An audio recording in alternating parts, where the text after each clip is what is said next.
activity. And now back to our top story. As we've been telling you, the insurance industry released the results of a new healthcare reform audit last night. The audit was conducted by PricewaterhouseCoopers, and joining us now on the phone to hash out the details, Wyoming Senator Republican John Barrasso. Senator, thank you for joining us. Thank you, Patty Ann. Let's take a look now at the graphic we have for the audit. It says that in 2013, when most of the bill's major provisions will be in effect, the premium for a typical family policy would be $1,700 higher than projected for that year under the current system. That would be $600 higher for an individual. By 2019, the typical family premium would be $4,000 higher than under the current system. If we have that other full screen, we could put that up. That would be $1,500 for an individual. When you add that up, from 2010 to 2019, the average cumulative increase in the cost of a typical family policy is more than $20,000. So does all that sound accurate to you? Well, it does, and I'll tell you, this tells me exactly what I've heard all around town hall meetings through the summer. People all around America say, hey, my own insurance is going to end up costing more if this big health care plan goes through. For American families who already have insurance, this will absolutely raise the cost on all those American families who have insurance, and Americans aren't happy with that. You know, we've mentioned the White House Office of Health Reform. Director Nancy Ann DeParle says the study overlooks certain key things, such as a provision that would limit the amount that a person's premium can rise. What about that? Well, you know, they're going to say a lot of things. The people of America get it right. I mean, this is a plan that let's look at what we really know is going to happen.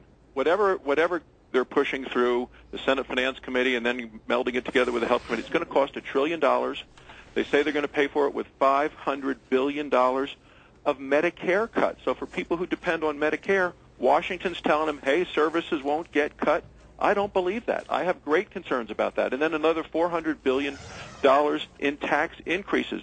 Americans know that if this goes through, they're going to end up paying more for their insurance, and they're going to end up with worse care. Well, a spokesperson for the bill's sponsor, Senator Max Baucus, says the audit also doesn't take into account tax credits for folks who buy private insurance. How would you respond to that? Well, there was a wonderful story in yesterday's Casper, Wyoming newspaper that insurance tax credits may wait for years, it said. They weren't going to start going till the year 2013, but the Medicare cuts and a sizable chunk of the tax increases to pay for those will kick in immediately. And this is not what Americans want.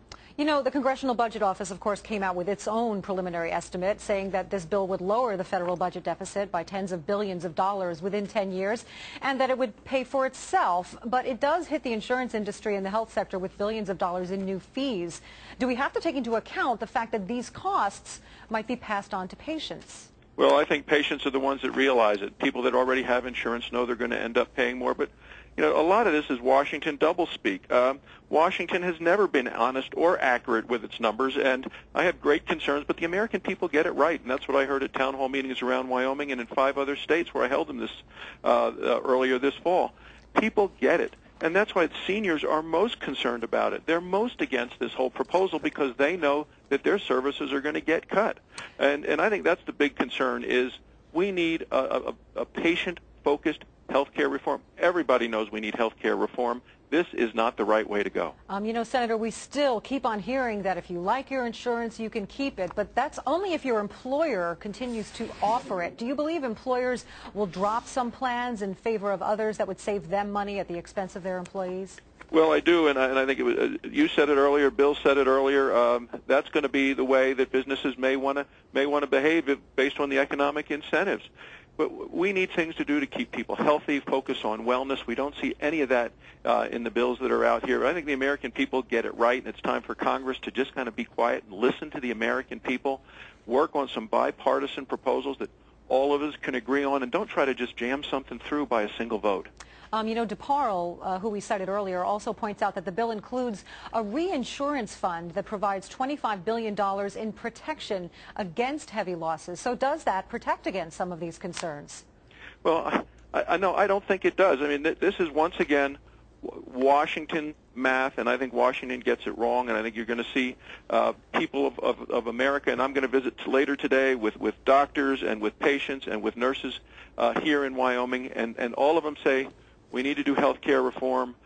the way that this is being pushed out here is not going to work. It doesn't focus on individuals. It doesn't deal with, with any of the abusive lawsuits. It leaves things that we know work out of the proposal, and it ends up putting a lot of expensive things in. And it has plans that basically don't make health care better for people, and that's what we need to focus on, and ways to make it more affordable for people without huge budget expenses by the government. There is a vote tomorrow, as we've been saying, in the Senate Finance Committee on this Baucus bill. It's a 10-year plan, $830 billion. Do you expect any surprises? No, I really don't. I think that it's going to be a partisan line vote for the most part. There may be one or two on either side, but the votes are there on the Democrat side. And then the next big thing is to put this bill together with the bill that came out of the Health Committee, and that's going to all be done behind closed doors, and then take that to the Senate floor. But people of America get it right. It's going to be $1 trillion bill, $500 billion in Medicare cuts, to start a whole new program, and that's the insurance that our seniors depend upon. All right, Senator John Barrasso of Wyoming, thank you so much for joining us. Thank you, Patty Ann. You can feel it by the day, can't you? Getting so close to that vote, then what happens, right? Tomorrow's a big day. Bob Dole today is crying foul after being featured in a new health care ad produced by Democrats. Now that ad's been pulled on the shelf. We'll show you why in a moment here.